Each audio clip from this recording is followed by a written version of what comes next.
माझ्या आईने मला नेहमी सांगितलं, मी एकदा घरी आलो आणि घरात गेल्यानंतर नवयुग विद्यालयात होतो 5वी 7वीत काय वेळ.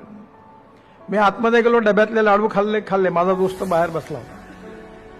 तिने मला शिक्षा केली आणि तिने मला सांगितलं की अरे एक लाडू आहे तर अर्धा त्याला ते अर्धा तू का, हे तुझी वृत्ती चांगली नाही आहे. तेव्हापासून माझी सवय तुटली. माझ्याकडे एकदा मी प्रमोद बोरावर एका मोठ्या माणसाकडे गेलो होतो. आम्ही बाहेर बसलो होतो. कब्बशाचा आवाज येत होता. आम्हाला चहा नाही दिला, तो चहा पित होता.